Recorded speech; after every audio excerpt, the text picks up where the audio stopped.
पिछले साल हुई हरियाणा इलेक्शंस में 22 अलग अलग लोगों ने वोट डाले थे और उन सबके वोटर आईडी कार्ड पर फोटो एक ही लगी थी, ये वाली फोटो।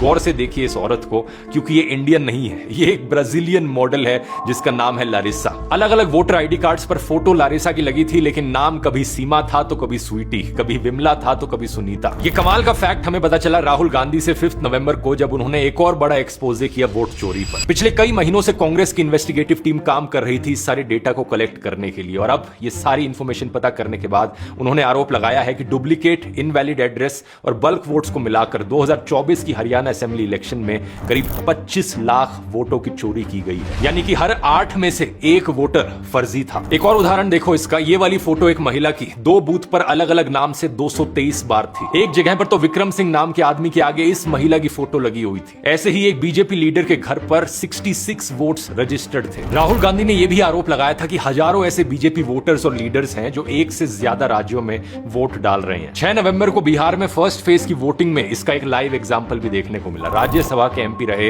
बीजेपी के राकेश सिन्हा ने फरवरी में दिल्ली इलेक्शंस में वोट डाला था और अब बिहार में भी वोट डाला। इसी तरह बीजेपी के संतोष झा ने भी पहले दिल्ली में वोट किया और अब बिहार में भी वोट डाला है। बीजेपी के एक और वर्कर ने भी ऐसा ही किया। अब वापस आए ब्राजीलियन मॉडल लारिसा के केस पर, तो जिन वोट्स पर लारिसा की फोटो लगी हुई थी उनमें से एक ये महिला थी जिसकी 2022 में ही मौत हो गई थी। इसी तरह एक दूसरी महिला पिंकी ने कहा कि उसके वोटर कार्ड पर गलती से लारिसा का फोटो आ गया था, जिसके बाद उसने आधार कार्ड से वोट दिया। यहां सवाल ये उठता है कि वोट डालते समय फोटो मैच किया जाता है, तो पिंकी को बिना फोटो मैच के कैसे वोट डालने दिया गया। लारिसा ने खुद इस मामले पर रिएक्ट करते हुए कहा कि ये उनकी एक पुरानी स्टॉक फोटो है जिसे उनकी जानकारी के बिना इंडिया में इस्तेमाल किया गया। मजाक में वो कहती हैं कि अब वो हिंदी के कुछ वर्ड सीखेंगी और फिर इंडिया में भी फेमस हो जाएंगी। ये हालत कर दी है दोस्तों आज के दिन इलेक्शन कमीशन ने इंडियन इलेक्शंस। जिन इलेक्शंस को एक समय पर दुनिया भर में स्टडी किया जाता था, अब वो एक लाफिंग स्टॉक बन के रह गई। और ये सब इलेक्शन कमीशन की वजह से हो रहा है। जांच करने की बात तो बहुत दूर, उन्होंने इन एलिगेशंस का जवाब तक नहीं दिया। राहुल गांधी के अनुसार अगर हरियाणा में ये वोट चोरी ना होती तो रिजल्ट कुछ इस तरीके से दिखता। 73 सीट्स कांग्रेस की